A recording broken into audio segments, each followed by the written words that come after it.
خلقت من الجن والإنس والشياطين وما أنت خالقه منهم إلى يوم القيامة في كل يوم 1000 مرة. اللهم وصل على سيدنا محمد عدد كل شعرة في أبدانهم وفي وجوههم وعلى رؤوسهم منذ خلقت الدنيا إلى يوم القيامة في كل يوم 1000 مرة. اللهم وصل على سيدنا محمد عدد خفقان الطير وطيران الجن والشياطين من يوم خلقت الدنيا إلى يوم القيامة في كل يوم 1000 مرة. اللهم وصل على سيدنا محمد عدد كل بهيمة خلقتها على جديد أرضك من صغير أو كبير في مشارق الأرض ومغاربها من إنسها وجنها ومما لا يعلم علمه إلا أنت من يوم خلقت الدنيا إلى يوم القيامة في كل يوم 1000 مرة.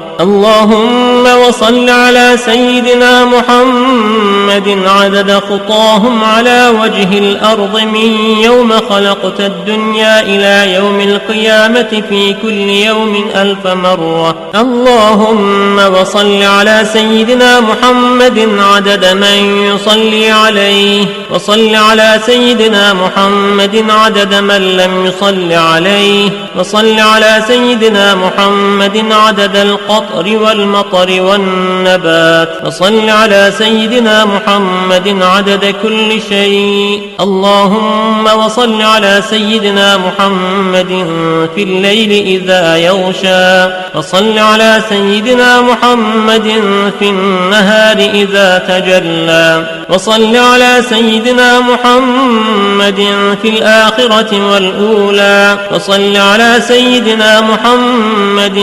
شابا زكيا وصل على سيدنا محمد كهلا مرضيا وصل على سيدنا محمد منذ كان في المهد صبيا وصل على سيدنا محمد حتى لا يبقى من الصلاة شيء. اللهم وأعط سيدنا محمدا المقام المحمود الذي وعدته الذي إذا قال صدقته وإذا سأل أعطيته. اللهم وأعظم برهانه وشرف بنيانه وأبلج حجته وبين فضيلته. اللهم وتقبل شفاعته في أمته واستعملنا بسنته وتوفنا على ملته واحشرنا في زمرته وتحت لوائه واجعلنا من رفقائه وأوردنا حوضه واسقنا بكأسه وانفعنا بمحبته اللهم آمين. وأسألك بأسمائك التي دعوتك بها أن تصلي على سيدنا محمد عدد ما وصفت ومما لا يعلم علمه إلا أنت أن ترحمني وتتوب علي وتعافيني من جميع البلاء والبلوى وأن تغفر لي وترحم المؤمنين والمؤمنات والمسلمين والمسلمات الأحياء منهم والأموات وأن تغفر لعبدك المذنب الخاطئ الضعيف وأن تتوب عليه إنك غفور رحيم. اللهم آمين يا رب العالمين. اللهم إني أسألك بحق ما حمل كرسيك من عظمتك وقدرتك وجلالك وبهائك وسلطانك وبحق اسمك المخزون المكنون الذي سميت به نفسك وأنزلته في كتابك واستأثرت به في علم الغيب عندك أن تصلي على سيدنا محمد عبدك ورسولك وأسألك باسمك الذي إذا دعيت به أجبت وإذا سئلت به أعطيت، وأسألك باسمك الذي وضعته على الليل فأظلم وعلى النهار فاستنار وعلى السماوات فاستقلت وعلى الأرض فاستقرت وعلى الجبال فرست وعلى الصعبة فذلت وعلى ماء السماء فسكبت وعلى ماء السحاب فأمطرت. وأسألك بما سألك به سيدنا محمد نبيك، وأسألك بما سألك به سيدنا آدم نبيك، وأسألك بما سألك به أنبياؤك ورسلك وملائكتك المقربون صلى الله عليهم أجمعين، وأسألك بما سألك به أهل طاعتك أجمعين أن تصلي على سيدنا محمد وعلى آل سيدنا محمد عدد ما خلقت من قبل أن تكون السماء مبنية والأرض مطحية والجبال مرسية والعيون منفجرة والأنهار منهمرة والشمس مضحية والقمر مضيئا والكواكب منيرة. اللهم صل على سيدنا محمد وعلى آل سيدنا محمد عدد علمك، وصل على سيدنا محمد وعلى آل سيدنا محمد عدد حلمك، وصل على سيدنا محمد وعلى آل سيدنا محمد عدد ما أحصاه اللوح المحفوظ من علمك. اللهم صل على سيدنا محمد وعلى آل سيدنا محمد عدد ما جرى به القلم في الكتاب عندك، وصل على سيدنا محمد وعلى آل سيدنا محمد ملء سماواتك، وصل على سيدنا محمد وعلى آل سيدنا محمد ملء أرضك، وصل على سيدنا محمد وعلى آل سيدنا محمد ملء ما أنت خالقه من يوم خلقت الدنيا إلى يوم القيامة. اللهم صل على سيدنا محمد وعلى آل سيدنا محمد عدد صفوف الملائكة وتسبيحهم وتقديسهم وتحميدهم وتمجيدهم وتكبيرهم وتهليلهم من يوم خلقت الدنيا إلى يوم القيامة. اللهم صل على سيدنا محمد وعلى آل سيدنا محمد عدد السحاب الجارية والرياح الزارية من يوم خلقت الدنيا إلى يوم القيامة. اللهم صل على سيدنا محمد وعلى آل سيدنا محمد عدد كل قطرة تقطر من سماواتك إلى أرضك وما تقطر إلى يوم القيامة. اللهم صل على سيدنا محمد وعلى آل سيدنا محمد عدد ما هبت الرياح وعدد ما تحركت الأشجار والأوراق والزروع وجميع ما خلقت في قرار الحفظ من يوم خلقت الدنيا إلى يوم القيامة. اللهم صل على سيدنا محمد وعلى آل سيدنا محمد عدد القطر والمطر والنبات من يوم خلقت الدنيا إلى يوم القيامة. اللهم صل على سيدنا محمد وعلى آل سيدنا محمد عدد النجوم في السماء من يوم خلقت الدنيا إلى يوم القيامة. اللهم صل على سيدنا محمد وعلى آل سيدنا محمد عدد ما خلقت في بحارك السبعة مما لا يعلم علمه إلا أنت وما أنت خالقه إلى يوم القيامة. اللهم صل على سيدنا محمد وعلى آل سيدنا محمد عدد الرمل والحصى في مشارق الأرض ومغاربها بها. اللهم صل على سيدنا محمد وعلى آل سيدنا محمد عدد ما خلقت من الجن والإنس وما أنت خالقه إلى يوم القيامة. اللهم صل على سيدنا محمد وعلى آل سيدنا محمد عدد أنفاسهم وألفاظهم وألحاظهم من يوم خلقت الدنيا إلى يوم القيامة. اللهم صل على سيدنا محمد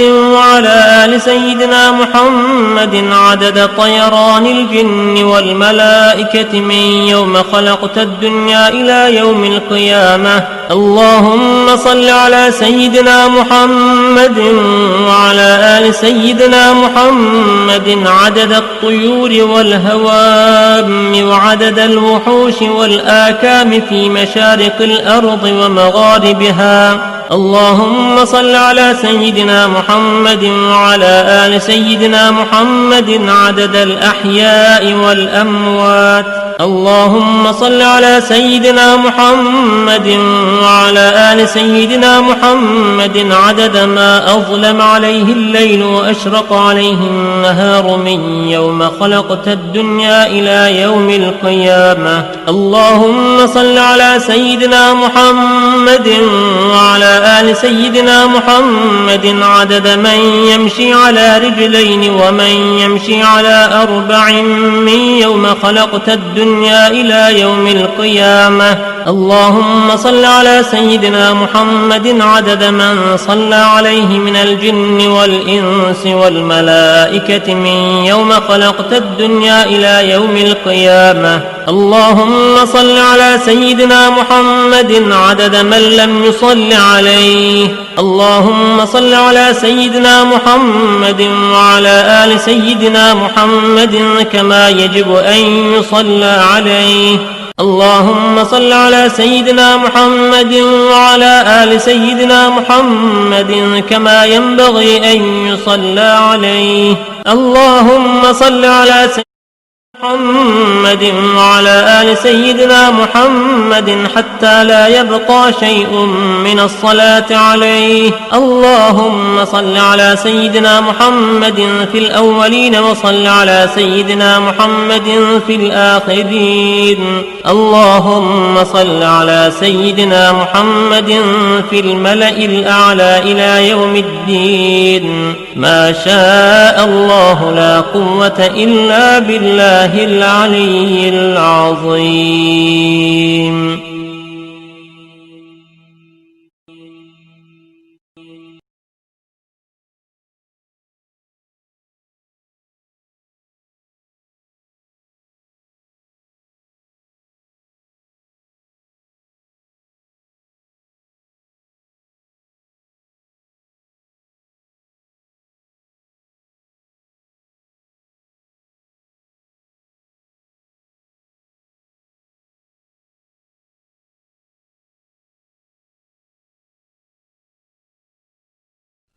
بسم الله الرحمن الرحيم.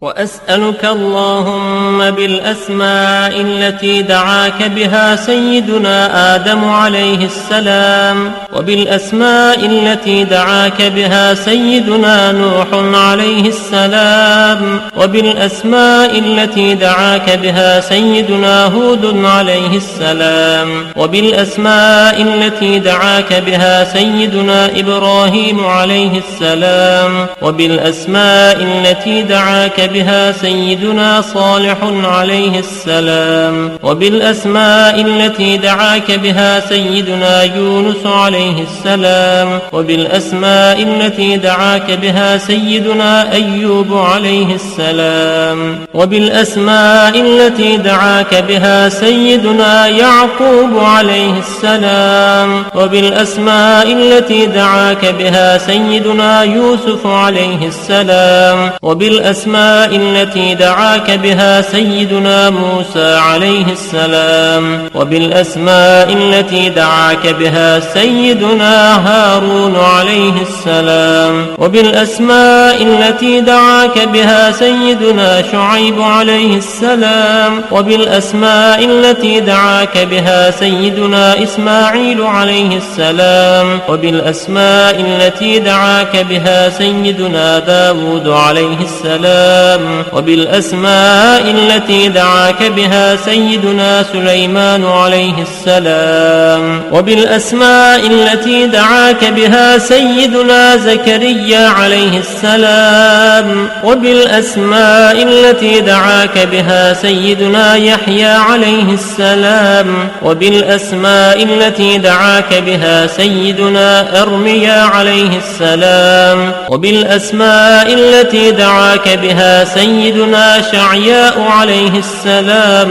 وبالأسماء التي دعاك بها سيدنا إلياس عليه السلام وبالأسماء التي دعاك بها سيدنا اليسع عليه السلام وبالأسماء التي دعاك بها سيدنا ذو الكفل عليه السلام وبالأسماء التي دعاك بها سيدنا يوشع عليه السلام وبالأسماء التي دعاك بها سيدنا عيسى عليه السلام وبالأسماء التي دعاك بها سيدنا محمد صلى الله عليه وسلم وعلى جميع النبيين والمرسلين أن تصلي على سيدنا محمد نبيك عدد ما خلقته من قبل أن تكون السماء مبنية والأرض مدحية والجبال مرسية والبحار مجرأة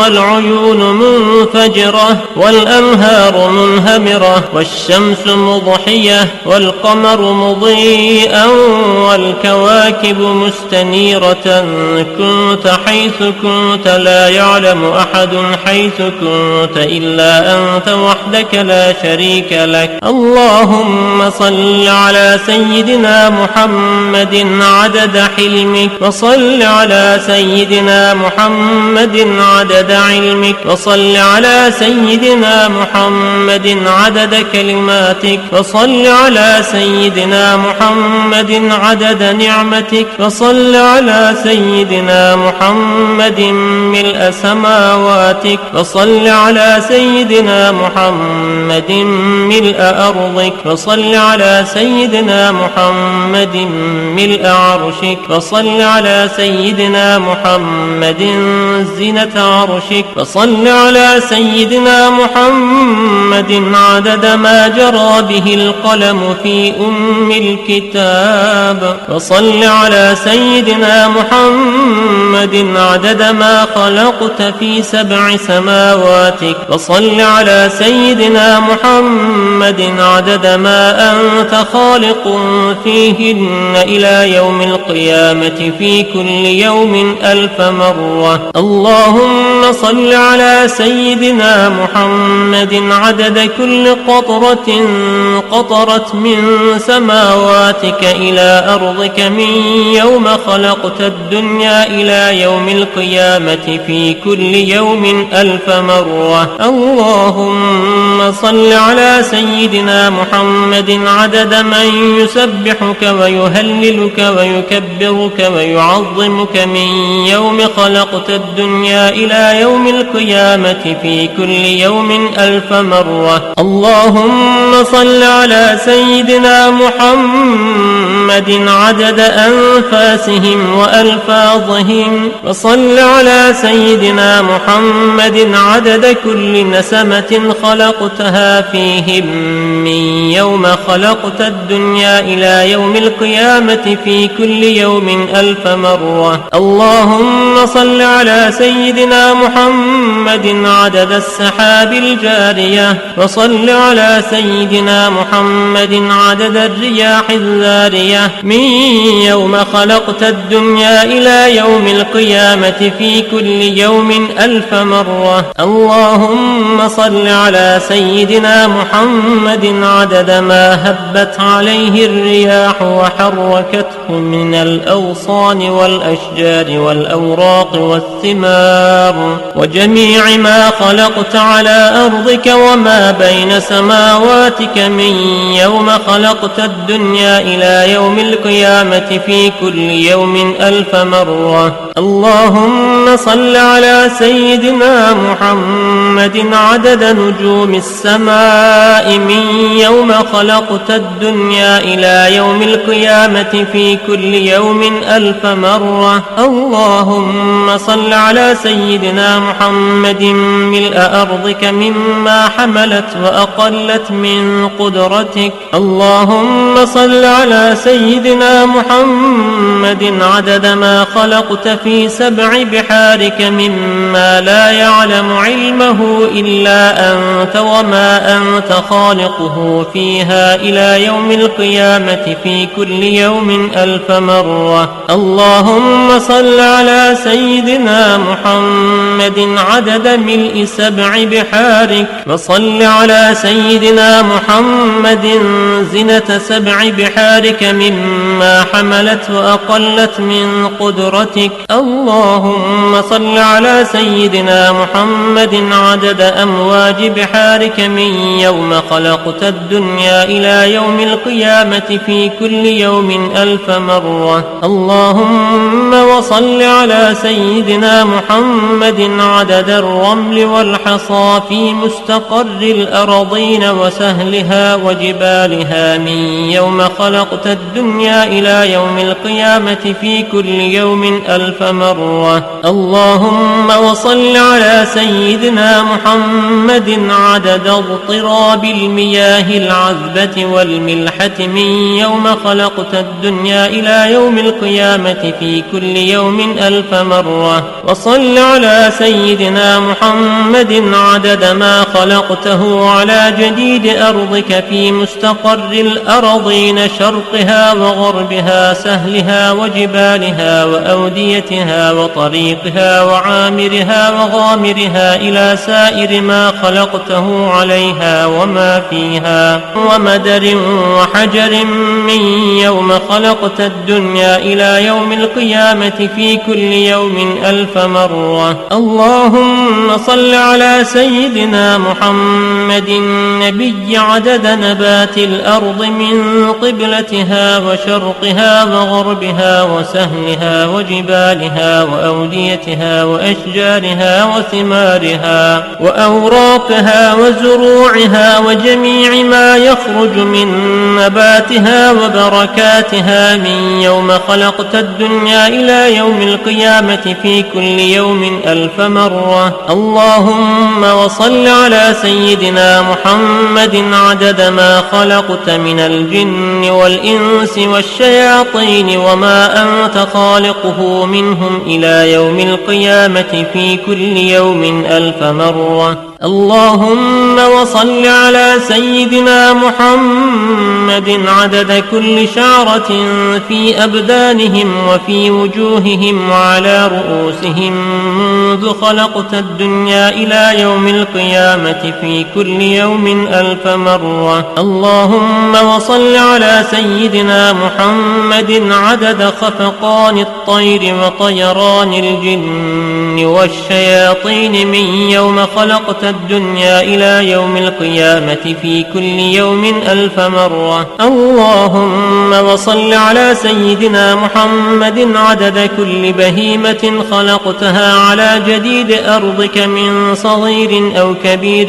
في مشارق الأرض ومغاربها من إنس إنسها وجنها ومما لا يعلم علمه إلا أنت من يوم خلقت الدنيا إلى يوم القيامة في كل يوم 1000 مرة. اللهم وصل على سيدنا محمد عدد خطاهم على وجه الأرض من يوم خلقت الدنيا إلى يوم القيامة في كل يوم 1000 مرة. اللهم وصل على سيدنا محمد عدد من يصلي عليه، وصل على سيدنا محمد عدد من لم يصل عليه، وصل على سيدنا محمد عدد القطر والمطر والنبات، وصل على سيدنا محمد عدد كل شيء. اللهم وصل على سيدنا محمد في الليل إذا يغشى، وصل على سيدنا محمد في النهار إذا تجلى، وصل على سيدنا محمد في الآخرة والأولى، وصل على سيدنا محمد شابا زكيا، وصل على سيدنا محمد كهلا مرضيا، وصل على سيدنا محمد منذ كان في المهد صبيا، وصل على سيدنا محمد حتى لا يبقى من الصلاة شيء. اللهم وأعط سيدنا محمدا المقام المحمود الذي وعدته، الذي إذا قال صدقته وإذا سأل أعطيته. اللهم وأعظم برهانه وشرف بنيانه وأبلج حجته وبين فضيلته. اللهم وتقبل شفاعته في أمته، واستعملنا بسنته،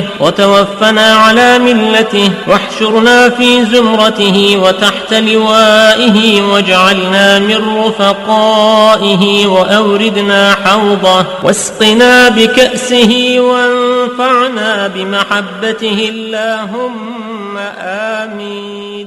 وأسألك بأسمائك التي دعوتك بها أن تصلي على سيدنا محمد عدد ما وصفت ومما لا يعلم علمه إلا أنت، أن ترحمني وتتوب علي وتعافيني من جميع البلاء والبلوى، وأن تغفر لي وترحم المؤمنين والمؤمنات والمسلمين والمسلمات الأحياء منهم والأموات، وأن تغفر لعبدك المذنب الخاطئ الضعيف، وأن تتوب عليه إنك غفور رحيم. اللهم آمين يا رب العالمين. اللهم إني أسألك بحق ما حمل كرسيك من عظمتك وقدرتك وجلالك وبهائك وسلطانك، وبحق اسمك المخزون المكنون الذي سميت به نفسك وأنزلته في كتابك واستأثرت به في علم الغيب عندك، أن تصلي على سيدنا محمد عبدك ورسولك. وأسألك باسمك الذي إذا دعيت به أجبت، وإذا سئلت به أعطيت.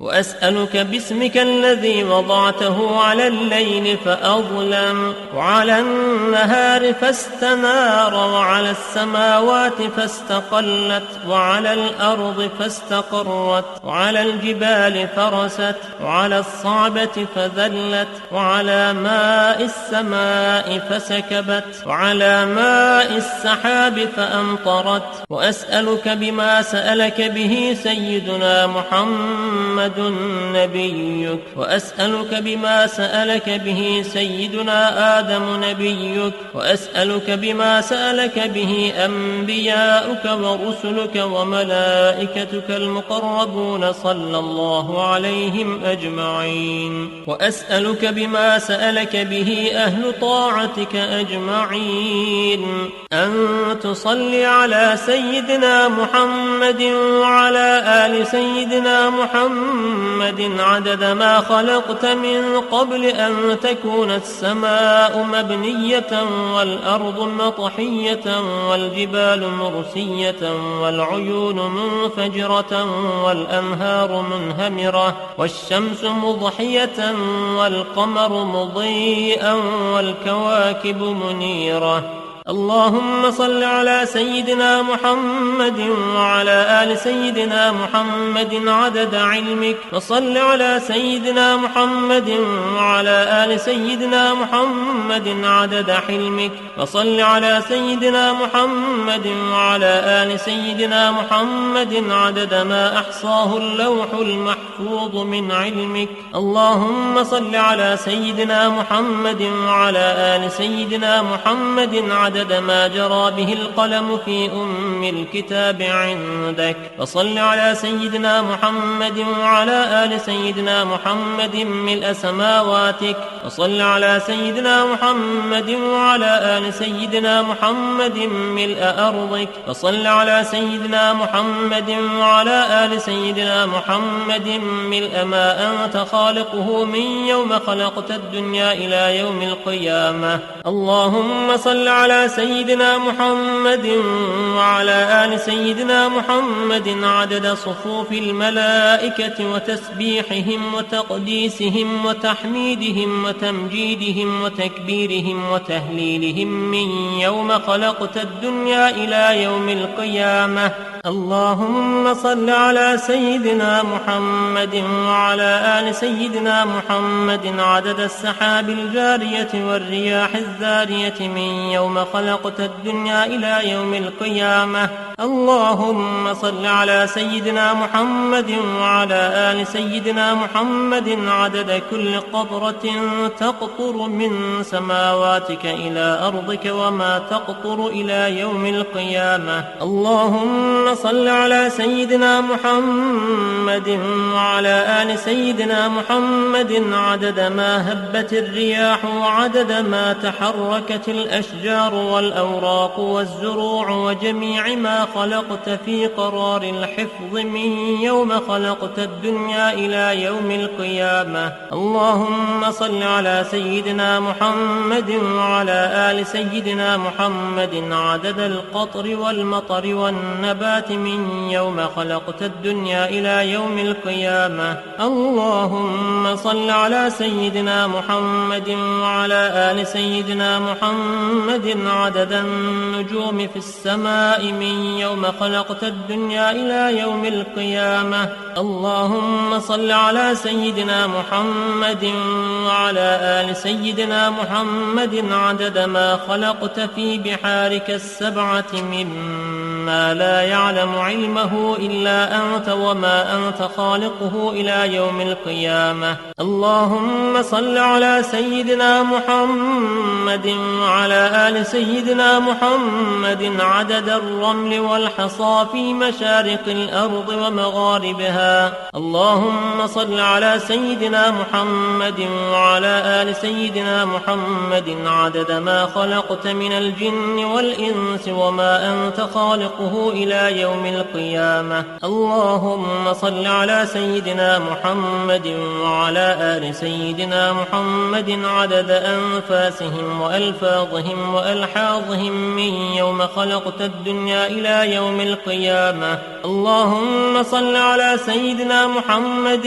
وعلى آل سيدنا محمد عدد طيران الجن والملائكة من يوم خلقت الدنيا إلى يوم القيامة. اللهم صل على سيدنا محمد وعلى آل سيدنا محمد عدد الطيور والهوام وعدد الوحوش والآكام في مشارق الأرض ومغاربها. اللهم صل على سيدنا محمد وعلى آل سيدنا محمد عدد الأحياء والأموات.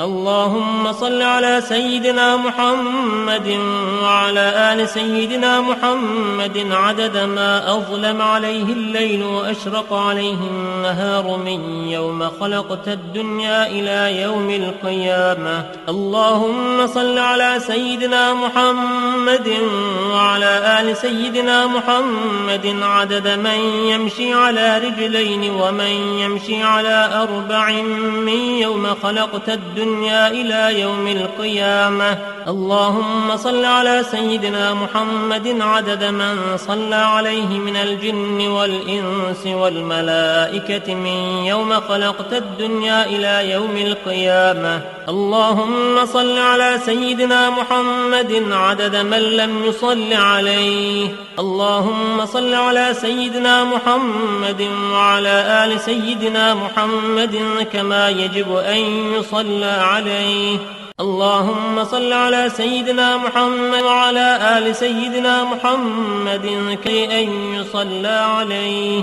اللهم صل على سيدنا محمد وعلى آل سيدنا محمد حتى لا يبقى شيء من الصلاة عليه. اللهم صل على سيدنا محمد في الأولين وصل على سيدنا محمد في الآخرين.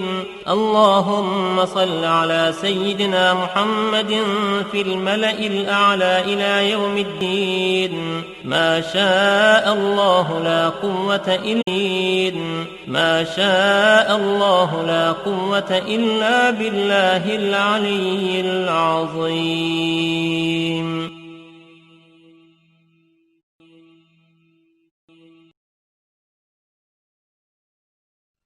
بسم الله الرحمن الرحيم.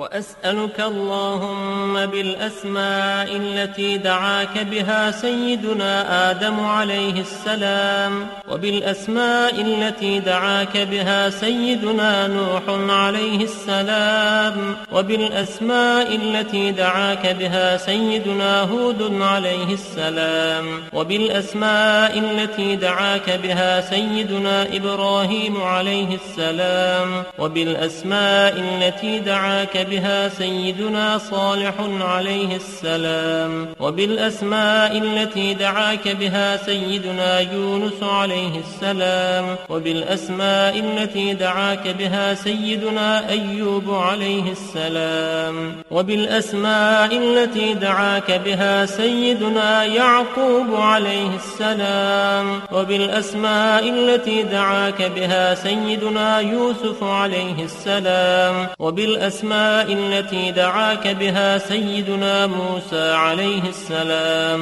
وبالأسماء التي دعاك بها سيدنا هارون عليه السلام، Efendimiz Hazretlerinin aziz, pak, münevver, mutahhar ruh şeriflerine selavat şerife getirenlerin ahir ve akıbetleri hayır ola. Âl-i ezvacı, tahiret, evlad-ı Resul, Eshab-ı Cin Efendilerimizin, sayr Enbiya Azam ve Resulü Fiyan Hazıratın ervah şeriflerine, Pirimiz Bilal Habeş radıyallahu anh Efendimizin, Mihmandar Resul-i Kibriya, Eyüp Sultan Halid bin Zeyd Ebu Ayyub el Ensar radıyallahu anh, Şah Mürşidan, Şeyh Hacı Muhammed Bahattin Şah Nakşibend el-Buhari, Mevlana Celaleddin el-Rumi, Mevlana Ziyahattin Halid el-Bağdadi, Sahib-ü Zaman, Kıblet-i İslam, Şeyh Mevlana Muhammed Nazım Adel el-Ekkani, Kaddesallaha esraruhum hazıratın ervahı için, Hademül Harameyn-i Şerifeyn Yavuz Sultan Selim Han, Ebul Fetvel Meazi Fatih Sultan Mehmet Han ve Serdar Hakan Sultan Abdülhamid Han cennet mekan, Firdevs-i Aşiyan hazıratın ervahine ve avnu inayetine, alel husus bu caminin bahanesi sahib-el hayrat ve el hasenat, sahib-ü Seyf Abdülkerim el-Kıbrıs Rabbani Hazretlerinin ve bugüne kadar içerisinden gelmiş geçmiş imam, müezzin, kayyım cemaatinin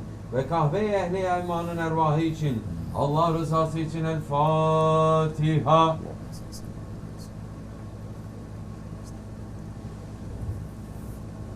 Euzubillahimineşşeytanirracim. Bismillahirrahmanirrahim. İnnallâhe ve melâiketehu yusallûne alen nebi. Ya eyyühellezîne âmenû sallu aleyhi ve sellimû teslîmâ. Allahümme salli ala seyyidina Muhammedin ve ala ali seyyidina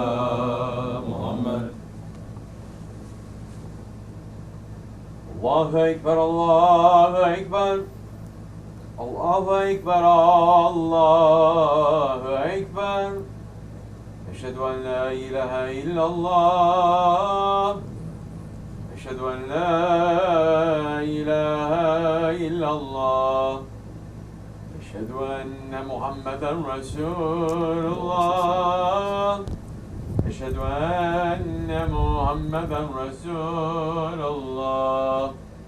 Hayya ale's-salah. Hayya ale's-salah. Hayya alel-felah. Hayya alel-felah. Allahu Ekber, Allahu Ekber. La ilahe illallah. Elhamdülillah, elhamdülillah, elhamdülillahi Rabbil alemin. Ve salatu ve selamu ala Resulina Muhammedin ve ala alihi ve sahbihi ecmain. Nahmadullah Teala ve nagfiru eşhedü en la ilahe illallah vahdehu la şerike leh ve neşhedü enne seyyidina Muhammeden abduhu ve habibuhu ve resuluh sallallahu aleyhi ve alihi ve ezvacihi ve sahbihi tabi'i hulefâ raşidin mahdinin ba'di ve zemmeti ala tahkik ve zemmihi alameti hulefâ resul ala tahkik umarul mu'minin Hazreti Ebu Bakr, Umar, Osman ve Ali ve ala baki sahbihi tabi'in ridvanullah Teala aleyhim ecmain. Ya eyyuhel mu'minul hazirun yatakullah Teala ve innallaha ma'allezîne teqvellezîne hum muhsinun. Elhamdülillahi Rabbil alemin ve salatu ve selamu ala eşrafil enbiya ve mursalin seyyidina Mevlana Muhammedin ve ala alihi ve sahbihi ecmain. All praises are due to Allah, Lord of the universes. All praises are due to Allah, the most gracious, the most merciful. All praises are due to Allah who says in the Holy Quran, Bismillah ar-Rahman ar-Rahim, and warn of the day the trumpet will be blown. And whoever is in the heavens and whoever is on the earth will be terrified, except who Allah wills. And all will come to Him, humbled. And you will see the mountains that you thought were solid, flying with the flight of clouds. It is the work of Allah who perfected all things. Truly, He is informed of what you do. Whoever comes with a good deed will have better than it, and they will be safe from the fear of that day. And whoever comes with an evil deed, they will be thrown down on their faces in the fire, and it will be said to them, are you getting a reward other than what you earned by your actions? Say, Ya Muhammad, I am commanded only to serve the Lord of this land, which He has made holy, to whom all things belong. And I am commanded to be of those who surrender unto Him and to recite the Quran. And whoever is guided is only guided for the benefit of himself. And as for who deviates, say to him, Bismillah ar-Rahman ar-Rahim, truly I am only a warner. And say, all praises are due to Allah. He will show you His signs and you will recognize them. And your Lord is not unaware of what you do. Sadaqallah al-Azim. May all peace and blessings be upon our Master, Sayyidina Muhammad alayhi salatu wasalam, the Imam of the messengers, the seal of the prophets, the master of the first and the last, the grandfather of Hassan and Hussein, the intercessor of the day of judgment. May peace and blessings be upon him and upon his noble family and upon his blessed companions, especially upon the four Khulafa Rashidin, Hazrat Abu Bakr Siddiq, Hazrat Umar Farooq, Hazrat Osman al-Ghani and Hazrat Ali al-Murtaza, and all those who follow them until the last day. May peace and blessings be upon our grand sheikhs, the Khwajagan of the Naqshbandi way. May peace and blessings be upon the noble house of Osman, who kept the flag of Islam high with honor and nobility. May all peace and blessings be upon all those who honor them and follow them until the last day. Amin. Ya ayyuhal mu'minun, O believers, welcome to you on the Jummah day, the last Jummah of the month of Shawwal. If Allah gives us life, then in almost 40 days' time, we will be in the middle of the days of Hajj and of Qurban. May Allah subhanahu wa ta'ala give us the blessings to be ready for those and to bring the fruits of our Rajab and Shaban and Ramazan into those holy days, inshallah. O believers, Allah subhanahu wa ta'ala has already written where we are going to die and where we are going to be buried. Our death is a certainty, but we are being in ghaflat, in heedlessness about that one thing that is certain, which is our death. Hujjatul Islam, Imam al-Ghazali is mentioning this when he says, "Oh my friend, your coffin cloth might already be sitting in the bazaar, but you remain in ghaflat." Heedlessness. Ghaflat, it is forbidden for believers. Anything that makes you to lose yourself, to forget yourself, to forget your relationship to Allah and His Prophet ﷺ, it is forbidden to a believer.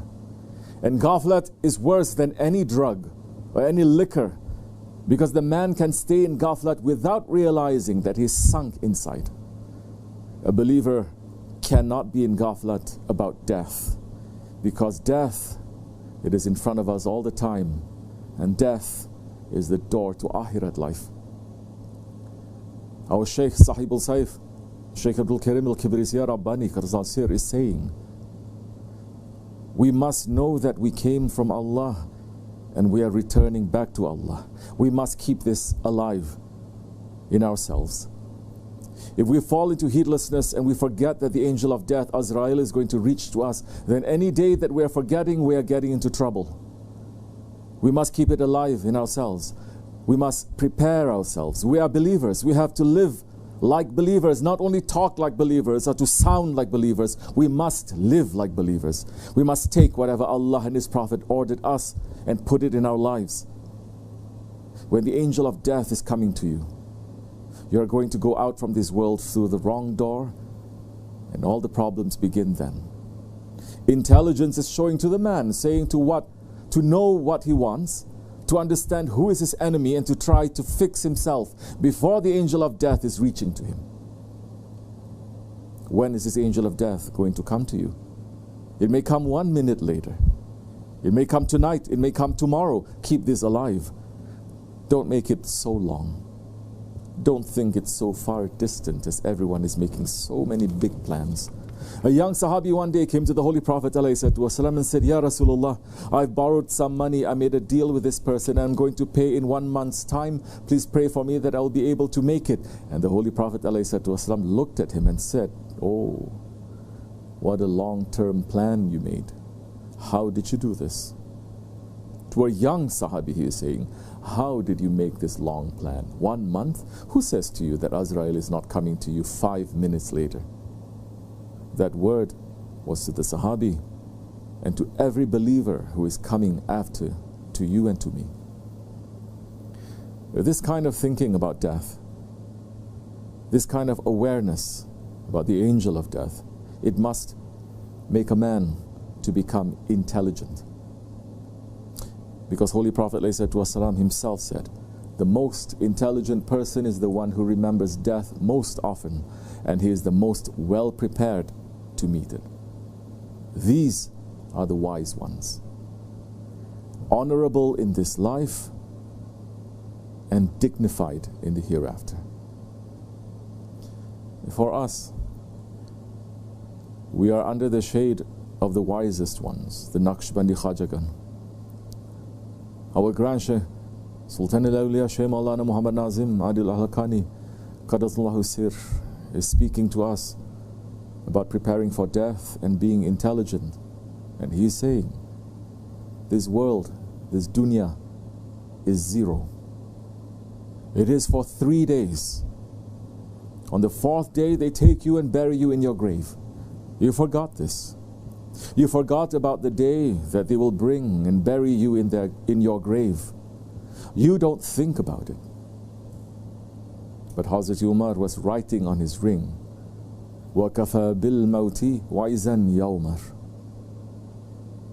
If you want advice, death is enough advice for you, Ya Umar. Look at death and take advice. No matter how much you struggle in dunya, You will leave everything there. They will put you inside the coffin that you didn't like in dunya, that you trembled when you saw it, and bring you to lay you in the earth. Don't forget. Don't forget that everybody will be buried in a grave. But the graves of those who say, Bismillahir Rahmanir Rahim, they are rose gardens. Such a beauty has never been seen in dunya. He finds his grave like this. Why do you forget, O foolish man? So what happened to us, to 21st century people? What happened to foolish mankind? All around us is death. There's not only signs of death, but death is happening all around us, and we're seeing it every single day. But we take no warning. All around us is sickness that is spreading east and west, but mankind is not changing. Nobody is sitting to think and to understand, no matter what I do, no matter how far I run, I am going to die. And when I die, I'm going to enter my grave, and I'm going to be raised to judgment place to give an accounting of my life. Are we understanding what that means? The day of judgment, it is the day of accounting. It is a day that men are going to stand before Allah subhanahu wa ta'ala and be called to answer for everything that they did in their lives. That is why Allah subhanahu wa ta'ala is describing that as a day of terror. Because the accounting of your life, it is going to be given. The Holy Prophet himself ﷺ said, on Judgment Day the servant will meet his Lord, who will ask him, his Lord will ask him, didn't I honor you? Didn't I give you authority? Didn't I give you a wife? And didn't I let you tame horses and camels? And didn't I make you a leader? And the man will say, you did. And Allah subhanahu wa ta'ala will ask, did you think you would ever meet me? And the man will answer, no. Then Allah subhanahu wa ta'ala will say on that day, then I will forget you as you forgot me. A second man will come, and Allah subhanahu wa ta'ala will ask him the same questions, and the man will give the same answers. And Allah subhanahu wa ta'ala will say again, then I will forget you as you forgot me. Allah subhanahu wa ta'ala will call a third person, but this man will say, Ya Rabbi, I believed in you, in your book, and in your messengers. I prayed and I fasted and I gave sadaqah. And he will continue praising his own good deeds as much as he can. And then Allah subhanahu wa ta'ala will say, stop then. Now we shall bring forth our witnesses against you. The person will think to himself, but who could be witnesses to testify against him?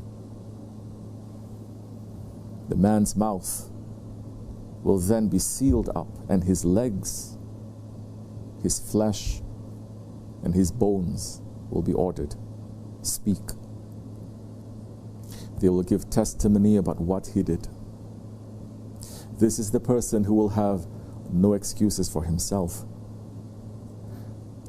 That is the hypocrite. And that is the one with whom Allah is angry. May Allah protect us from that. May Allah protect us from Allah forgetting us. And may Allah protect us from being hypocrites. And may Allah protect us from His anger. Because for the believer, this hadith, it has a huge lesson. For the person who sins, this hadith is going to make him to change himself. Because Allah subhanahu wa ta'ala is describing the type of person He is going to be angry with on Judgment Day. It is a person who depends on his own deeds, on his own actions. It is a person who is going to come to Allah subhanahu wa ta'ala and say, I did so many good actions in praying and fasting. The hadith is saying that Allah is not liking it. And the man is relying even on his own faith his faith in Allah, in the books, in the prophets, and it doesn't save him. So if a person cannot rely on his own faith, and he cannot rely only on his actions, then what can he rely on? What should he rely on? What kind of a believer is Holy Prophet ﷺ describing when he said, the gift to a believer is death? What kind of a believer can find death and take it as a gift? We must look at the perfect examples of our masters, the stars in the sky, the Sahabi Kiram. Sultan al-Awliya is describing one of the most beautiful ones of Allah subhanahu wa ta'ala, Hazrati Bilal Habashi radiallahu an, saying, Sayyidina Bilal radiallahu anhu, this is a good description about a believer's life, especially their last moment. Sayyidina Bilal, he was on his deathbed, lying down, and he was so happy and joyful. It is difficult to bring a description for his enjoyment and pleasure. They were asking, Ya Bilal, O Sahabi of the seal of prophets, we are looking that every moment you are approaching to death. What is it? What is it that you are so happy? And he said to them, oh my friends, how are you saying this? When today I'm with you, but tomorrow I'm going to be with my beloved, with my Habib, my beloved one and his companions. Today I am with you, and tomorrow I will be with a friend of Allah, with the friends of Allah. I'm going to reach them in paradise. How can you be surprised with me?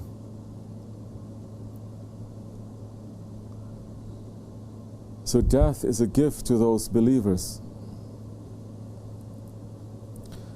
who are living their lives preparing to be united with the friends of Allah in Akhirat. Death is a gift to those believers who have made a connection with the beloveds of Allah in His life, who is running to serve them, to be with them. Death is a gift to those believers who are in sohbat with those who are beloved to Allah and His Prophet, and who will be rejoined, and they will continue in that sohbat by the angel of death. As a man lives, that is how he's going to die. As he dies, that is how he's going to be raised. And the way that he is raised, that is how he's going to be on Judgment Day. Who do you want to be in this life with?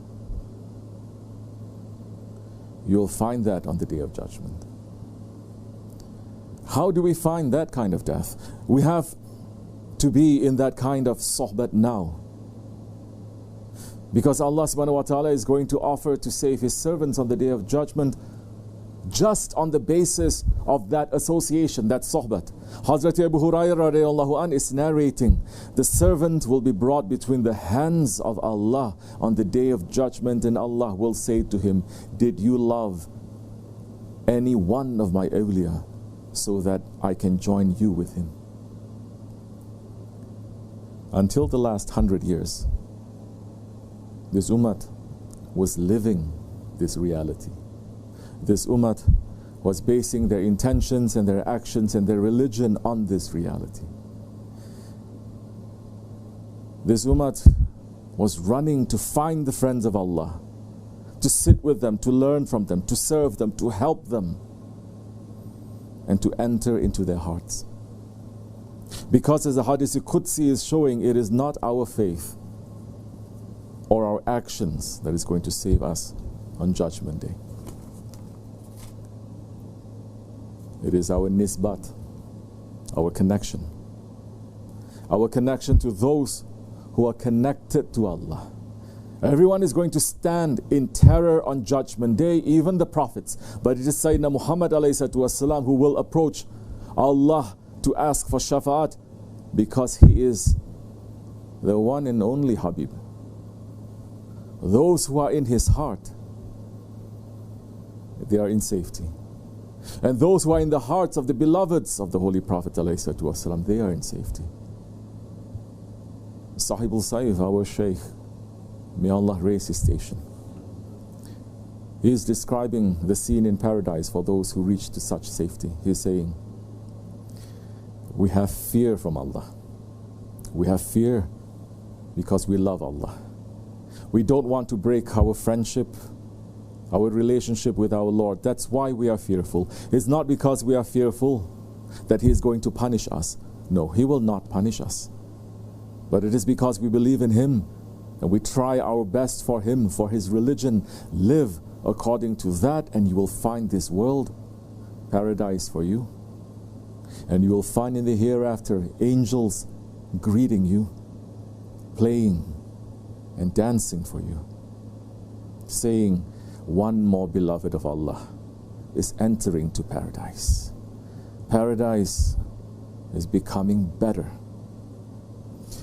Do you know why it's called paradise? Do you know why paradise is paradise? It's because all beloveds of Allah are in that place. That's why paradise becomes paradise.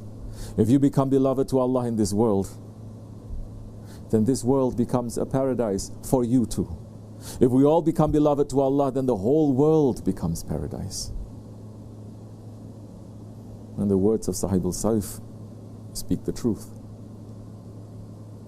O believers, enter into the association of the beloveds of Allah in this world. Live your life sincerely according to that, and your life in this world will become a paradise. The world outside is dry and rotten. As the Holy Prophet ﷺ saying, the dunya, it is a dead body. It's like a carcass. And the people who seek the dunya, they are dogs. Allah subhanahu wa ta'ala created us as Hazrati Insan. He did not create us to run after this dunya. He created us for His love. He created us to love His beloved more than anything. That if we don't love His beloved more than anything, more than ourselves, our father, our mother, our children, our wives and our husband, if we don't love Him more than anything, even ourselves, we will not have complete faith. Allah has created us to love His friends. That love is the only safety on the Day of Judgment. Anything other than that love will be thrown back to our faces. May Allah protect us from the terror of the last day, for the sake of the Holy Prophet ﷺ and the beloved ones. We are running to be in the sohbet of our Shaykh and live according to his advice. He is saying, if we are holding tightly in fighting against nafs, hawa, shaitan and dunya, if we are looking and understanding that these are our enemies, then we must be careful with these ones. Then the help will reach to us. And inshallah Rahman, we will be able to keep our shahadat strongly. We will live and we will pass with that shahadat. That is marifat. If a man is looking for marifat, karamat, then that is marifat, that is karamat. All the secrets of all books and all the prophets came to teach man to take that faith that Allah has granted to them, to live according to that faith, and to go out from this world with that faith. MashaAllah to those who did. And inshallah, we are asking from our Lord Allah subhanahu wa ta'ala, for the sake of those who are most beloved ones, in His divine presence, we are asking their shafaat to reach to us, and for their sake, Allah subhanahu wa ta'ala to make us to live and to go out from this world with this shahadat, inshallah Rahman. Ameen. Astaghfirullah, astaghfirullah, astaghfirullah, lazim al-azim, la ilaha illa wal hayyul qayyum wa atubu ilayh.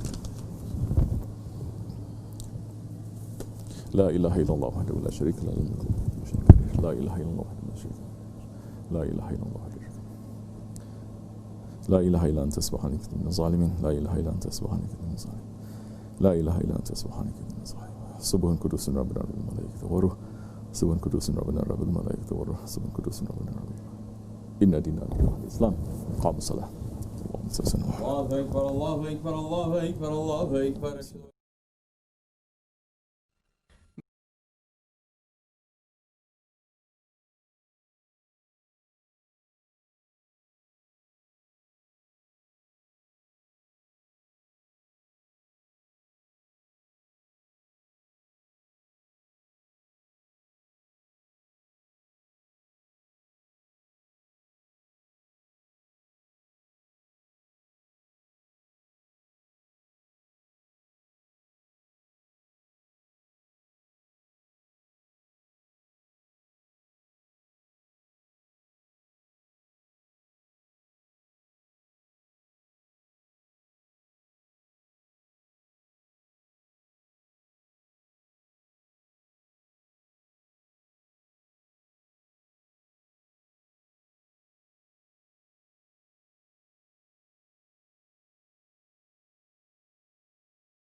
how do we show that we owe him something and we want to return? He saved us. He doesn't want anything from us. But it is in the way of these holy ones. They say, what we give you now, start giving to other people. You understand? They are not there to say, you owe us, we did this for you. But what they've given you, they say, now, give it to other people. Try to help some other person around you. It doesn't matter who it is. Say, that way, you will, that will show that you understand what we did. That will show that you understand us. That will show that you understand what our work is. And that will bring you closer to the way of Allah and His Prophet, because that's what they do. Don't just take it for yourself. Simple example I give you. You owe a person a lot of money.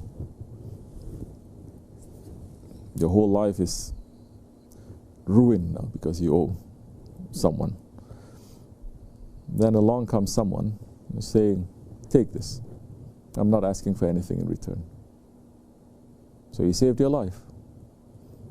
Instead of your life being ruined, now you're saved. Not only that, with whatever that has given you, you start making more money on top of it.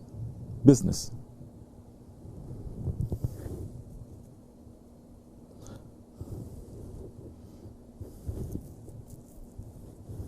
Most people, they don't thank that one. They thank Allah. Alhamdulillah.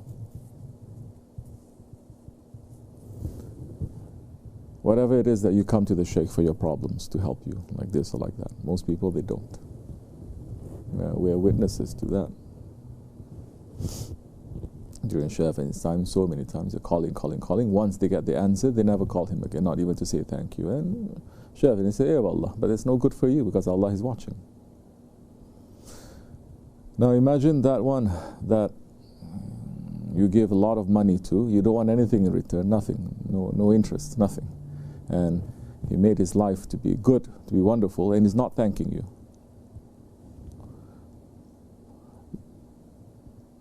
How upset your Lord is going to be.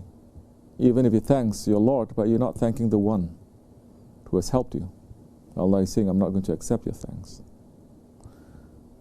And some people, they take that and they start making business. They say thank you. And they give you, like for example, one bowl of dates. You understand? Say thank you. It's sunnah, right, to give dates? So they give you one bowl of dates. You understand? Especially Pakistanis. This kind of thing Turks will never do. It's a matter of honor now. They say, no, you help us. Now we bring you one tray of dates. Look, mashallah. One ceremony they want. What do you want us to do?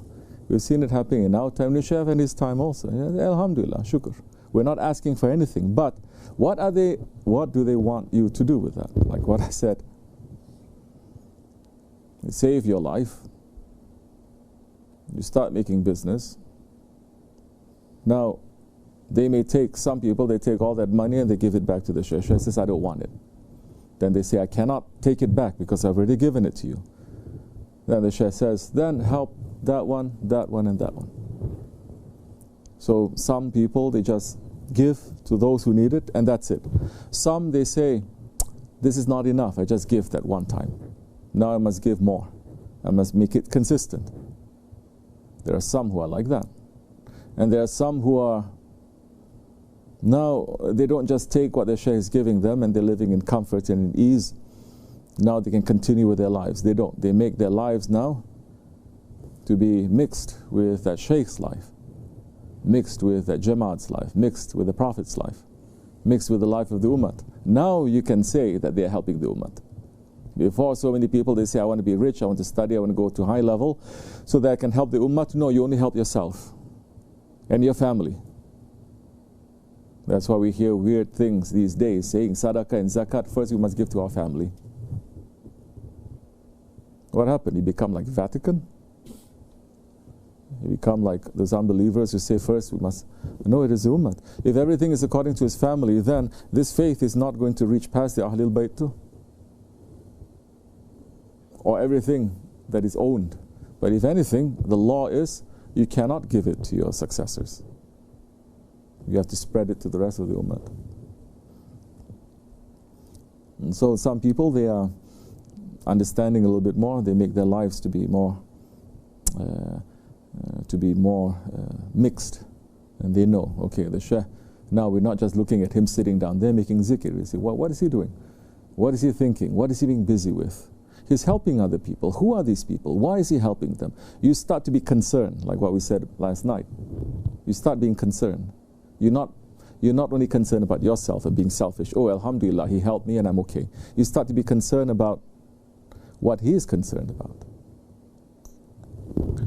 Then that time you can say, my heart is here, although my body is not here, my heart is here. How you know that you're concerned? You will feel pain when he feels pain. You'll be happy when he is happy. You'll be sad when he feels sad. You'll be upset when he feels upset. That's when you know your heart is with that one. Not just words. These days some people say, no, my heart is here, I'm not here. You don't feel pain, you feel nothing. You feel nothing. Because we went through all of that, but we're looking at you, and you're still the same, but you're claiming something else. Don't claim. Don't claim. That whole hadith that we quoted in the khutbah is about that. People claiming, I did this, I did this, I did this, and I did this. And Allah is saying, you're a munafiq, and Allah will call you to be a witness against yourself.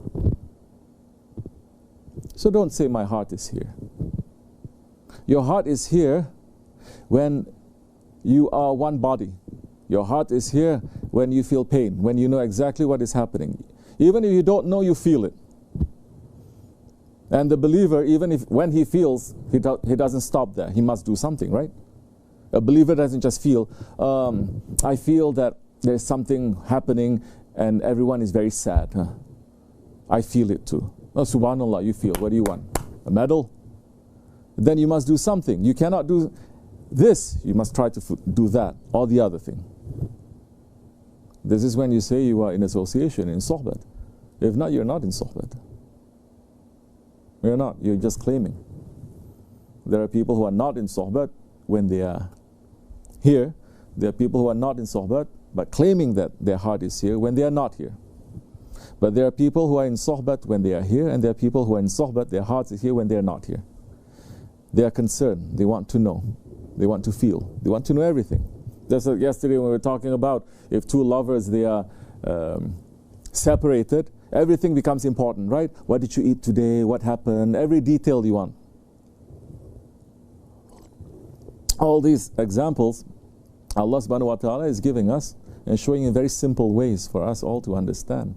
To know that this tariqat, this spirituality is not something that is only for a chosen group of people who have high intelligence. If anything, tariqat is showing, once you want to enter into tariqat, you hold on to a shaykh, your intelligence must be the first thing that you have to kick out. Your intelligence has to. Real shaykhs. This is the way of Hizr alayhi salam. This is not the way of Musa alayhi salam. This is the way of Hizr alayhi salam, that even Hazrat Musa has to stop judging and thinking in his way. Of course, these kinds of words people are saying, you're making Islam to be backward, you're making Islam to be non-intelligent, you're making tariqat to be a cult, but you don't have enough mind. People who say that, they don't listen to everything, they don't look at everything, they only look at that part. For those kind of stupid people who have no words to say to you, we don't want to waste anything. This is for intelligent people. What it means when first thing intelligence has to go. It doesn't mean you become stupid. It means now stop using your own limited capacities of thinking, of understanding, of looking at things. Don't use only that. If you use only that, and if that was great, you would not be here. If that was giving you safety and fulfillment and happiness, you will not be here. You are here meaning that there is something, there is a knower above what you know. So be prepared to at least put that aside a little bit. Read yourself and read your book to say, I always make these mistakes. These are the habits that I make. And these habits are because of the way I think, because of the way I feel, my attitude, my intelligence, everything. So these are habits. Put it aside a little bit. Try to have the habit, as Allah is saying, be with the Salihin. Try to have their habits, their ways of thinking a little bit, their understanding a little bit. Even if it's something, especially if it's something that challenges you. You believe that to be your whole life to be like this. But you meet this group of people, they are good, they're doing everything, but they believe the opposite. First thing you have to do is to say, this is interesting, let me see what they think. Not to be, as majority of people saying, because they do this, everything is wrong. That's how they judge our Shaykh. Shaykh Effendi can do 1,000 things right. One thing that is questionable according to their standards, and they take that one thing and they say 999 things that are good, it's all thrown to garbage. That is not intelligent. Intelligence will say, let me see what it is. As when Hazrat Hizr alayhi salam, he broke the ship. And Musa alayhi salam immediately saying, why are you doing this? If Musa alayhi salam, don't think Musa alayhi salam is not, astaghfirullah, don't think that he's not intelligent. He's representing intelligence. Book intelligence. If he had thought a little bit, he would have known not only the reason that is on the surface, because to break the ship so that the king is not going to use that boat that is belonging to believers to attack other believers. But he will also understand what is the meaning of that incident underneath and what is it saying about himself. As Hizr alayhi salam, Awliya Allah say, he continues to say, you have doubt about that broken boat, but this is because you never finish from that experience that you have when your own mother put you into that boat and it sailed. You had faith then. Then what happened?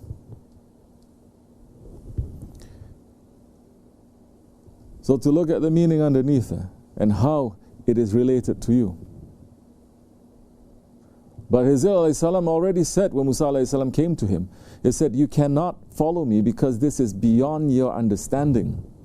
He says, no, you'll find me patient and I will understand. He says, how can you understand when this is beyond your knowledge? So when you meet a person who knows something, this is beyond your knowledge. Try to understand first. Once you start understanding, then that time, what we say, put your intelligence aside. Come with a glass empty, not full. Then you will learn things. You will learn things that you never thought that you would understand, or you can even imagine. And that's good. Because to belong to a tariqat, and you stop learning, to belong to any way, to be in life that you stop learning, that is death. You don't learn anymore. We should not be like that, inshallah. So, person come and help us, save us. Sahaba-i-kiram, what did they do to show their thankfulness to the Holy Prophet ﷺ?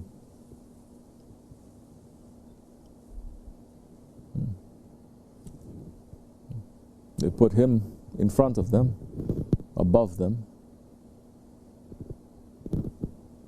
and they say, now what concerns you concerns us. What we have, it is for you. Our lives are for you, our children are for you, our wealth and everything is for you. Because now our aim is not to have wives and children and wealth. Our aim now is to bring haqq, is to bring help and truth to everyone that is living on this planet that they need it. You understand? So that time, when you say it's not mine, it's not a sacrifice to, you're not sacrificing. It's not like, oh, I give you, it's okay, I really want it, but I give you. No, you say it doesn't belong to me, it is yours. It was another thing that should have any make us to go through. First, we came here with nothing, and then He made sure we have nothing. And then when we have something, we know it's not coming from us. It's coming from Him. How can we say it belongs to us when it's from Him? You understand? Now it's a matter of honor. Tell me this is un-Islamic. This is Islam. It doesn't belong to us. Of course you have to. You have to use it, because our aim is not just to collect. Our aim is now to help. So be concerned. Inshallah. There's also the question that people asked yesterday. We're far away. What do we do? Be concerned. Then you will find a way. Your intelligence will kick in. Because then that time you're going to say, oh, how can I ask such a silly question also? Because the answer is right there if I only sit and think about it for 2 seconds. Astaghfirullah. May Allah accept our weak service, inshallah. Al-Fatiha. Ameen. Ashka, what else we have? Any other questions? Give the tea and everything. Put it over there. Don't leave it over there. I've said 1,000 times, Mustafa, you're not doing your job. I'm going to whip you, huh? From over here. It's right in front of you. You're letting the kid do it. Just tell him, move inside, bruh. Okay. What do we have? Any other thing? Anyone saying? Say. Yeah. Sometimes I wonder that story of his alayhi salam. Yes. There's a part, the young boy, his alayhi salam, takes his life. Yes. I'm trying to understand, what should I understand? Don't kill your children, please. Don't kill other people's children, please. Okay? That is a lesson. There is a lesson. Meaning that what we see is not what it is. You understand? What we see is not what it is. What we see, we can think that something, that child is not just a child, it's representing something. You understand? So, it represents us just judging someone from the outside form, which is all humans they do. If this person is good looking, he's good. They did so many studies. They say that people who are good looking, they can go further in life. Right? They get the best tables, they get treated very nicely. This is human nature. And people who is looking not so good, who is old, or who is this, or who is black, or who is colored, or who is what, they treat them very bad. And Islam is saying, don't. Whatever that you're worshipping there, that represents that thing that you think is good, that has to come down too. You have to discover what is underneath. Don't you see, after 2,000 years, great Christian nations, they still cannot get over race. They still cannot. How can it be? Because, number one, they made the prophet that they worship, instead of making him to be from the race that he belongs to, that is Bani Israel, they make him to be a white man.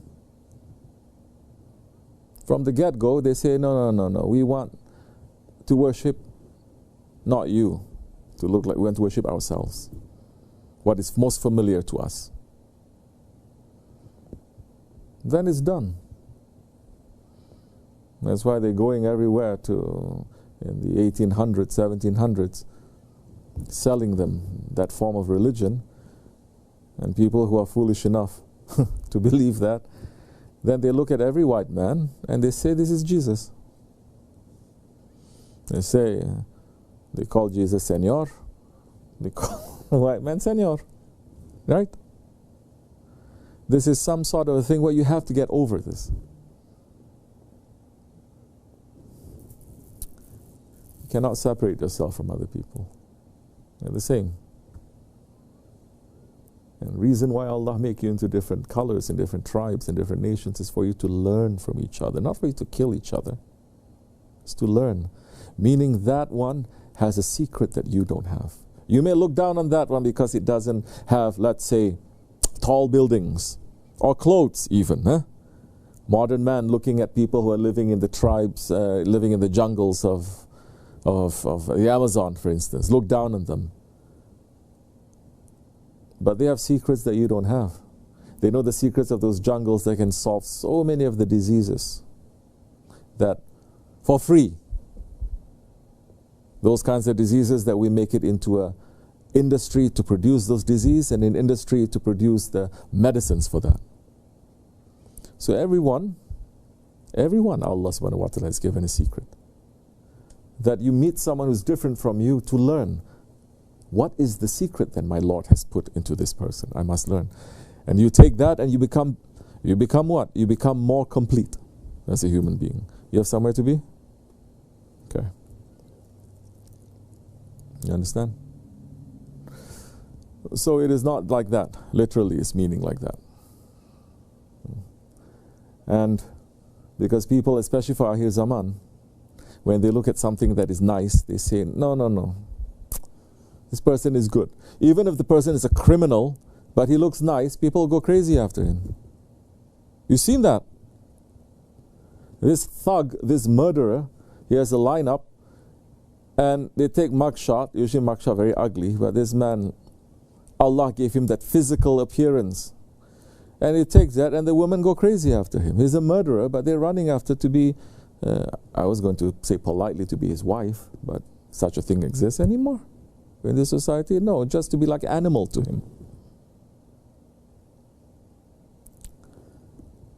So now we cannot trust these eyes. We cannot overdevelop these eyes. We can trust these eyes if these eyes are going to tell us that there is something else. There is a sign of that vision that is over the surface. You understand? Okay, physically, you say, okay, that one is good, but look at this, look at this, look at this. Once you start seeing with the eyes of the saints, even if outside is good, but you see all these other things and you see what other people don't see. And then you say, oh, this is bad. This is not good. People are seeing a great, let's say, saint, or Shaykhul Islam, or Imam, or whatever, speaking to thousands of people and pointing, and the skies crack open, and they say this is a karamat. We see that too, but we say it doesn't fit from what we know of situations. It doesn't fit. You understand? It doesn't fit. So it is not something that your faith can just accept. It's something that there's something wrong here. Shaykh Effendi pointed. He said, look at this, look at this, look at this. Yes, he's pointing, and there is something that is written in the skies there. But he says, look at the clouds. What does it look like? Shaitan. Look at this clouds next to that name. What does it look like? It looks like Shaitan leading Dajjal. This is open. I'm seeing with my own eyes, Shaykh Effendi is showing us.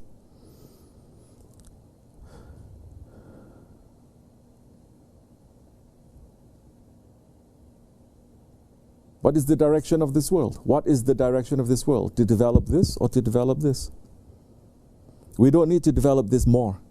It's enough. We need to always develop this. The eyes of the heart. To look with the vision of a believer. For that, you have to be trained under a believer. You have to be with them. You cannot just read books. It doesn't work. Never works. Read books. You can listen to lecture. It doesn't work too. You have to put that lecture into your life.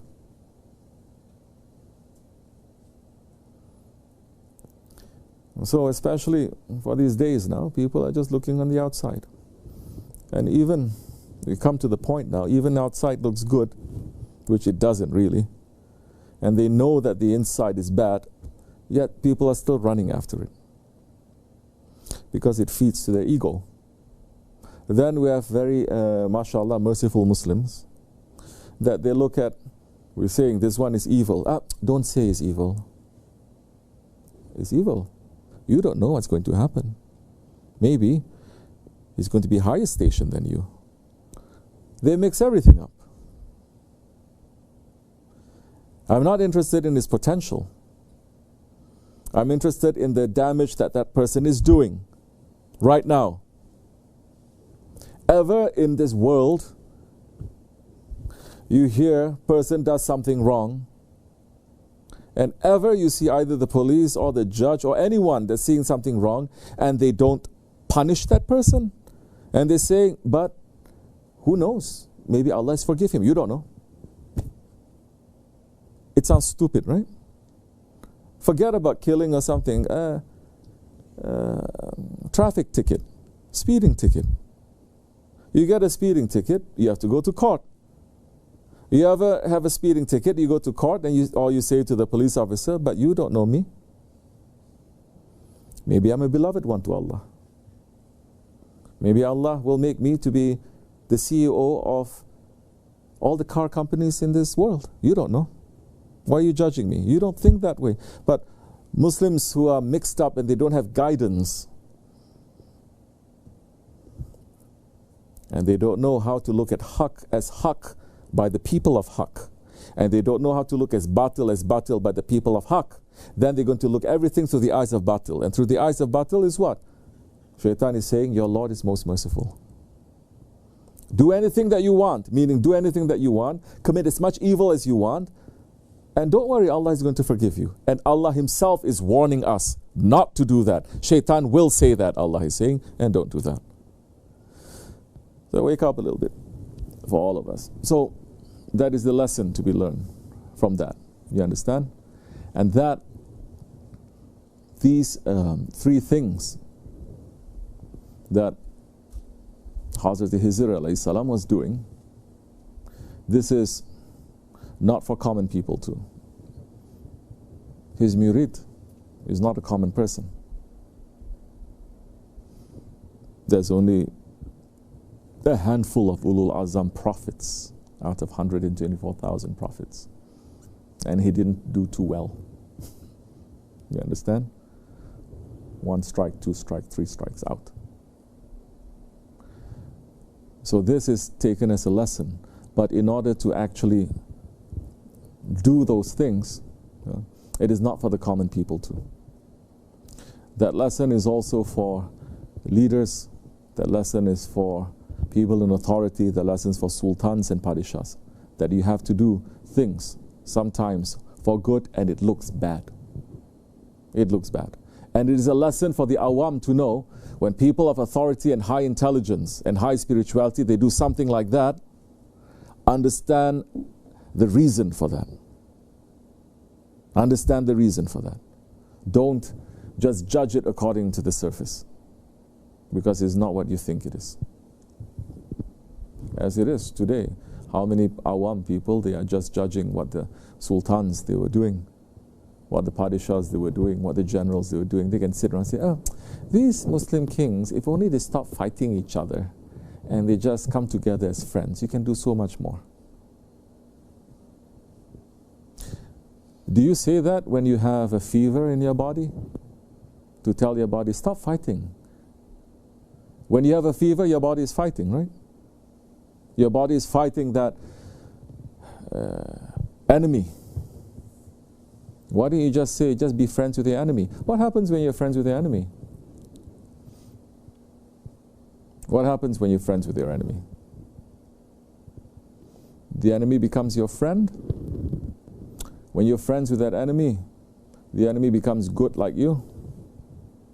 When you're friends with the enemy, your enemies kill you. It's simple. The enemy is there. The enemy is there not to be friends with you. You understand? The enemy is there to make sure that you're wiped out. So we should not be unintelligent about these things. We have 124,000 prophets in front of us. Don't look to any stupid philosopher or any thinker or any... no need. Look to our prophets. Look to the saints. These are the beloved ones of Allah. Allah is the owner of intelligence, not philosophers or books.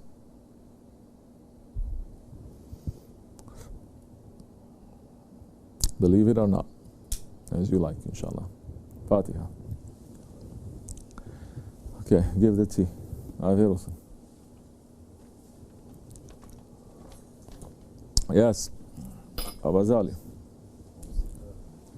I have a question regarding the khutbah today. You gave us an example, you gave us the story of the Prophet ﷺ about the 30 days when the Sahaba came to him. He told him that he's making long-term plans. So can you explain to us this compared to now when everything planning? No, he's not meaning like that. When Shaykh Effendi was also giving that sohbat, and specifically he's mentioning to young people, and he was telling, I remember when he was giving that sohbat, he was giving that sohbat to us. Okay? The lesson that we have to learn, the whole lesson of all of that is what? Death. To remember death. You understand? The one who remembers death, who is preparing himself for that, then it doesn't matter to him whether he lives for 1 day or 1,000 years. It's the same. Then it doesn't matter if he lives, if his work is just planting corn, or his work is raising cities and civilizations. It is the same. Then they're just looking at the work. They know that they have to die, but that is the work that they're doing. Now, the example there is a big lesson. There's a very big lesson that Shaykh Effendi, in that sohbat that is not in the khutbah, he's explaining more. It talks about how young people, number one, they don't think about death. They think death is very, very far away from them. They think that death doesn't exist when you're young. And that is also human nature. They would do all sorts of stupid things, dangerous things, that once you reach the age of 40, you say, what was I thinking? If I made just one wrong turn, I could have died. I could have killed other people, right? But you didn't think that time. And what is Shaykh Effendi trying to tell us also? Think about death so that we have fear of living? No, so that we can use that energy that we have to say, I don't care about death, to use that energy to use that for the sake of Allah. Because understand, Holy Prophet ﷺ, he received prophethood not when he's 70 years old. He received the wahy not when he's 70, 80, 90 years old. He reached when he's 40. And most of his Sahabis, they're around the same age too, no? Most of them. Meaning this is a religion of young men. That young men don't think about death, don't think about afterlife. They don't think about anything except to please their own nafs, that in those 40 years, how it is built. Father saying, school saying, culture saying, this is how your life should be. And Prophet ﷺ came at that top point where young men say, now I'm going to start my life. And he came in and he knocked everything down. This is the meaning. It's not the meaning now, oh, as you like, we just don't plan anything. Just let everything to go, free and easy. No, preparation, it is part of your faith. It is farz. So that is just a lesson that the Prophet ﷺ was saying. Now, do we have to plan? Yes, we have to plan. But you know what we are planning also? We're also planning our death. Yes, we're planning. We don't like to use also the word plan. That's why, if you notice, one of the things that the question yesterday asked, what is a sunnah, that small sunnah that you can practice every day? Well, try to make the small sunnah that we're making in this dergah. Number one, Shaykh Effendi says, only Allah is the creator. Now, when you say someone, oh, I created this Facebook page, I created this, you're not a creator, you made something. So don't use that. Number two, we don't say plan, we say intend. We make the intention. Now, that's completely different. When people, they plan, they say it must happen. When people who make the intention, even they know that most probably is going to happen, but they make the intention and they say, as Allah says in the Quran, very clearly, you have to say what? Inshallah. Inshallah. And then when it happens, do you say, it happened because of me, I did it, I planned, that's why it happened. No, Quran is also saying what? Say, MashaAllah, La hawla wa la quwwata illa billah. MashaAllah, it is as Allah wills it, and all strength and all power is only coming from Him. So this is one of the meanings to that. So we put everything and we say, Ya Rabbi, this is as you like.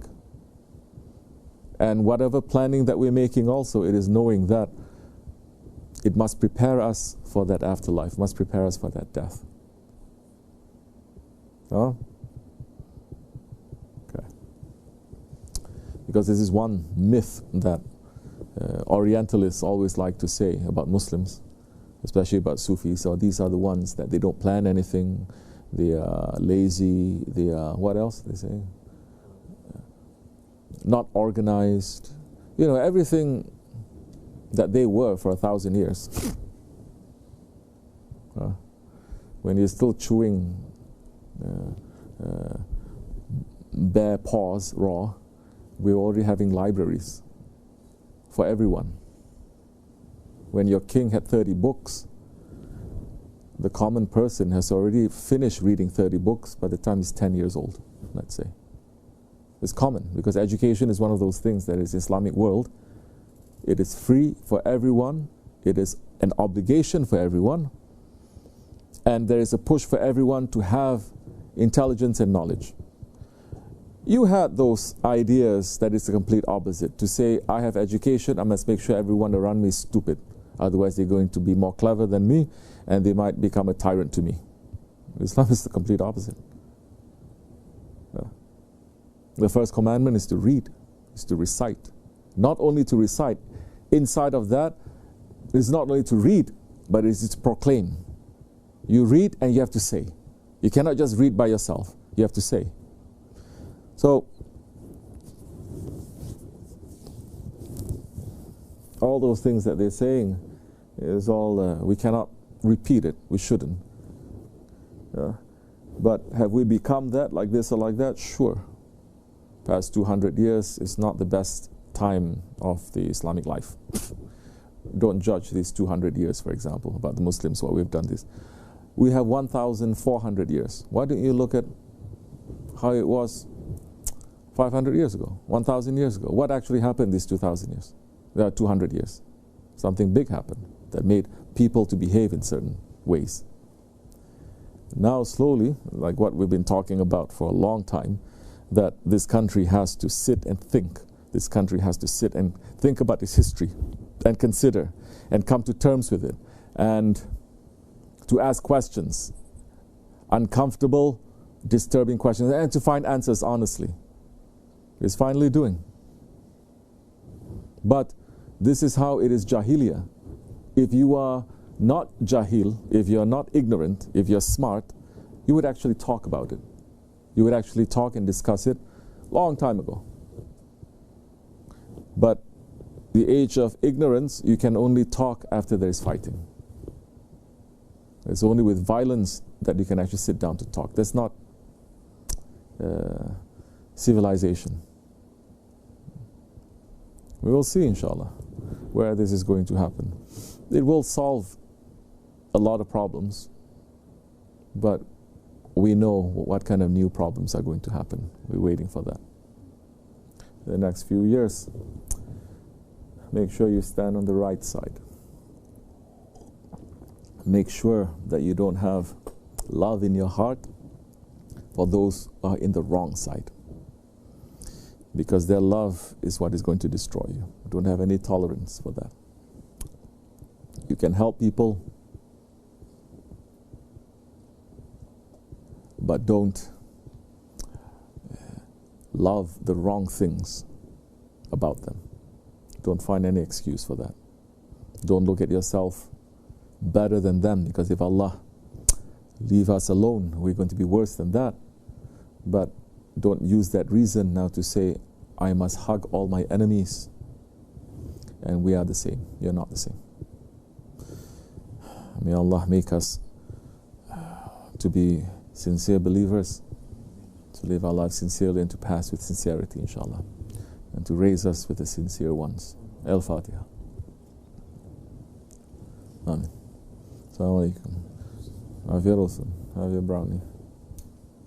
Kids, you have brownie? Here, take this. They're not giving you brownies, huh? Yeah, Abidin. So, share with your brothers. Everyone there. Okay, anything else?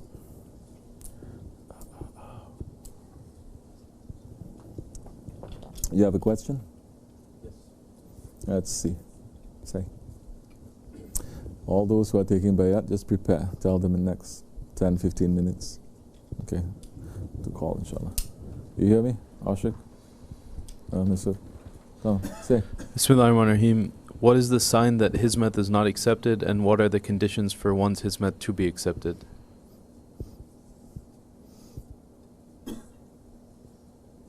Hizmat to who?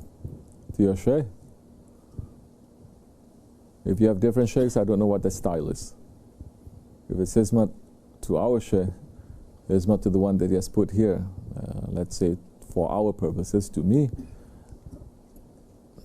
it's going to be very clear whether it's accepted or it's not accepted. All of the hizmat is accepted in reality. Any hizmat that you do is accepted. But it is our way to say, now you can make this hizmat to become more acceptable. How are you going to make this hizmat to become more beautiful? What are the things that you're doing that makes this hizmat to be less beautiful? Our washing up when you're doing something is not to say we reject it, but how you can make it even more beautiful, and how stupid you have to be not to know that already. That you can make it more and more and more beautiful, better and better. So many times the frustration is not because you don't know, but the frustration is because you know, you should have known. You know this already and you're repeating it. You understand? But that doesn't also mean that the hizmat is rejected. It's not. No hizmat is going to be rejected.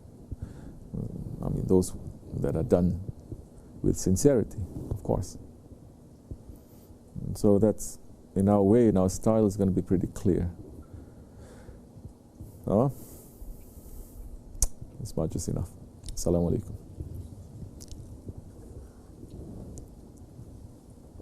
May our hizmat to our shaykh be acceptable. I'm not sitting down here wondering whether he's going to accept or not. That's up to him. If everything that I've done and he says it's not acceptable, it's fair. What am I going to do? Fight with him? If he says everything is acceptable, if he says everything I'm doing acceptable, that's the time I'm going to raise some doubts. I say, I know I didn't do that properly. I know I could have done that better. I know I wasn't really 100% with that. So my attitude now is not whether he's going to accept or not. You have to pass from that. It has to be, what could I have done better? As Shaykh Effendi says, you always must make your work to become better. And he says, in fact, Shaykh Effendi said clearly one time, don't do anything, do everything for Allah's sake. Don't do it for my sake, he says. You do it for Allah's sake, Allah will be happy with you. You do it for my sake, I will never be happy with you. Because I'm not happy with you because I always want to push you to higher stations. That's why I'm saying, what about this? What about this? What about this? So that fits into my way that I was raised. It fits into the way that I think. It fits into the way that I want to conduct myself. And it is not a matter of trying to be so humble or trying to say, oh, I'm not doing anything, I did nothing. No, I did something, but I could have done that better. And why didn't I think of that? It's being sensitive to that, but you're also removed from that. You understand? You're removed from it.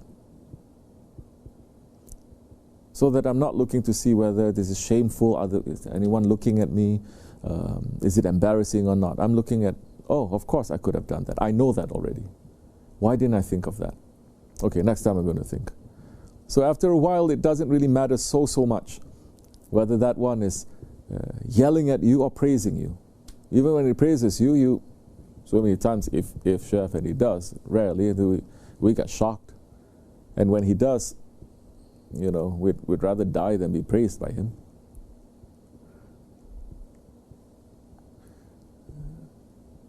So, but we stop ourselves too, and you know, we say, okay, we could have done this one we should have done.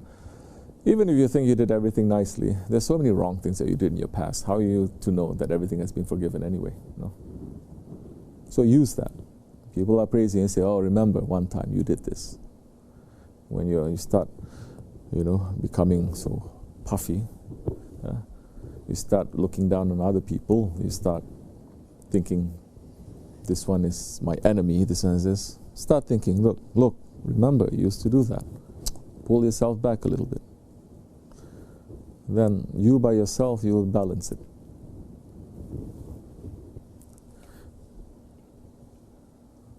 Know that teach that to your children so that they have a sense of worth and a sense of meaning that they understand by themselves, that they're not just doing something so that someone can pat them on the head and someone can praise them. If that's all that they're running after, then once they are free to go out to the world, shaitan will swoop on them like a buzzard.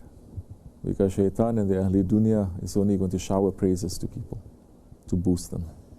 But they themselves, they must know. Their hearts are working, they must know this one is sincere or not. We have a saying in our culture, you know. They say, be careful of this person. It says, this person, it doesn't have too much honor. Why? Because he consumes praise. He eats praise. Meaning that he likes to be praised. Praise is like a bait, and he eats it. There are some people, they don't eat praise. They don't really like it. They don't say anything. But we know that this culture is a culture of praise, no? It's a culture of praise. Every little thing, it's, oh, good job. It's good to sort of validate it a little bit, but when it becomes too much, and you must know how to balance it, then they're only going to go to people who praise them. And the people who praise you, be careful. They want something from you. وَمِنَ اللَّهُ تَوْفِيقَ الْفَاتِحَةِ. Okay. Oh, this much is enough. Assalamu alaikum. All the men to go. The women, they are going to be here. حيث كنت إلا أنت وحدك لا شريك لك اللهم صل على سيدنا محمد عدد حلمك وصل على سيدنا محمد عدد علمك وصل على سيدنا محمد عدد كلماتك وصل على سيدنا محمد عدد نعمتك وصل على سيدنا محمد ملء سماواتك وصل على سيدنا محمد ملء أرضك وصل على سيدنا محمد